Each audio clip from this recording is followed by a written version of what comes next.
talk about the Tennessee Titans, man. The Tennessee Titans.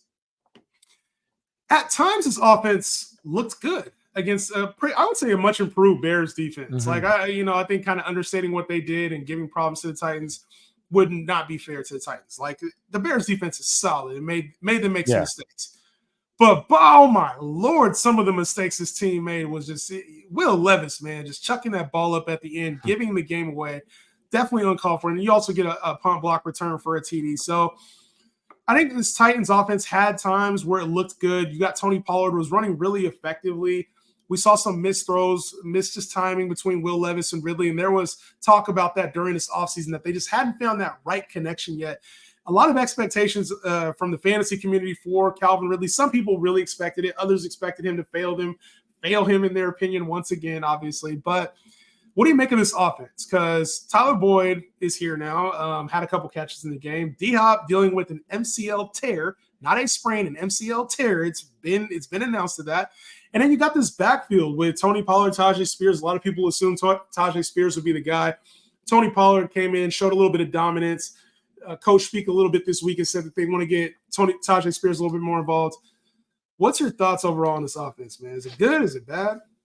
I don't think it's I think it's probably going to be a very average offense.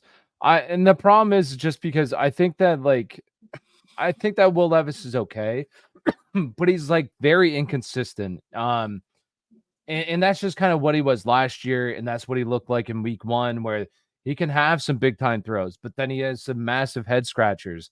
So I think it's just going to be a very inconsistent offense on a play-by-play basis, truly.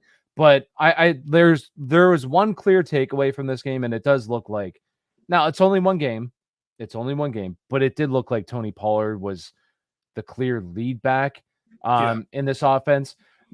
So I don't want to say he's going to be the bell cow, but with just one game, maybe next week, this team is playing from behind from a lot of the game because they do have the Jets, and maybe we see Tyjae Spears be a lot more involved, and he's this team's clear pass catching back.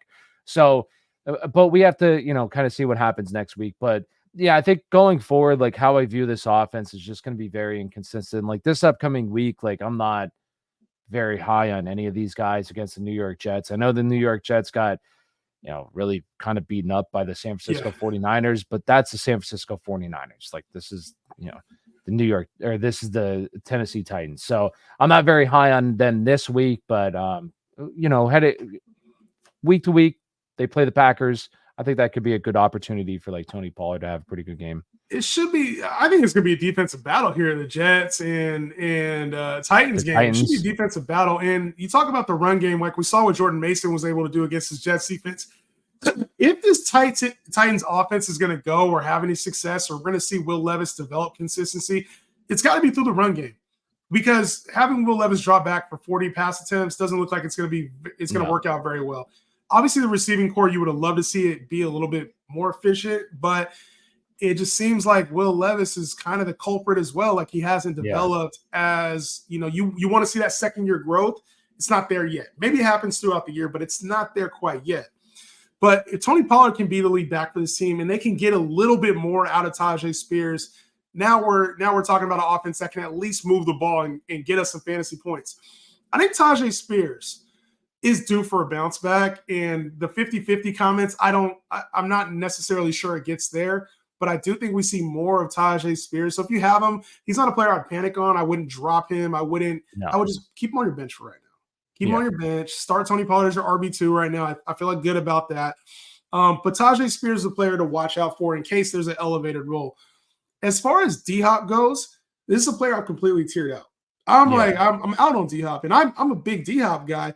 It's just when you're playing through a major injury like that, something that typically requires surgery, we got to remember dude is 33 years old. And why is he on the field? It's because he doesn't want to go a year without playing football. He needs the bag. Because if he goes a year without playing football, what happens? He's getting cut. He's not getting signed. Career's probably over. I think that's why D-Hop's playing right now, playing through a major injury.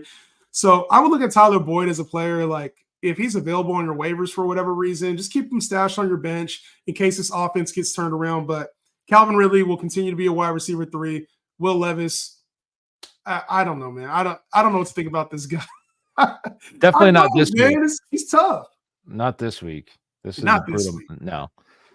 I just think Will Levis, it was good to see him use his legs in that game. Like that was the one thing last year. I was like, I thought he was more mobile coming in and willing to use his legs. He showed that last week. It's just he was so erratic on the throws. Some money throws and some just terrible throws.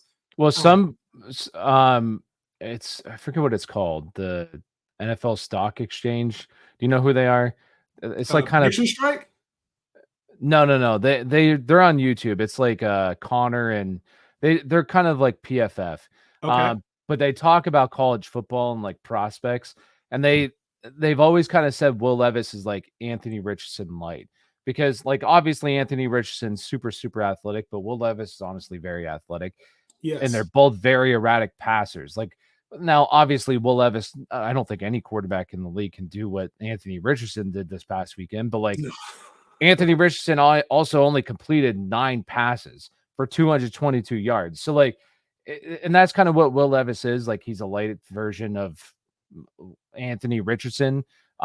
He's just not going to ever be like I don't think he'll ever be a high volume passer or a very consistent passer, but he's a guy who's athletic enough. He can get it done on the ground some games.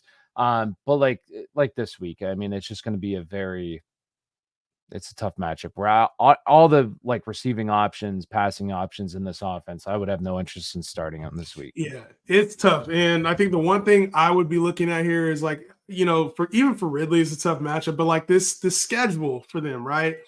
And Calvin Ridley is a player I talked up. He's got Jair Alexander after playing Sauce. He's got Jair Alexander the week after that. Then Jalen Ramsey the week after that. So we don't even really see any hope for him until, and I think they have a bye week 5. So we don't see really any hope until October. So I wouldn't call Calvin Ridley a buy low player or a player to panic on. It's just after these next few games, after we see a little bit of optimism, then we can start talking about either buy low or just bench options for now. But I think it's Titans offense, man. It's one of those things where I think it's easy. It was easy to get excited about this offseason. We got to see the growth, and we haven't seen it yet. So yeah.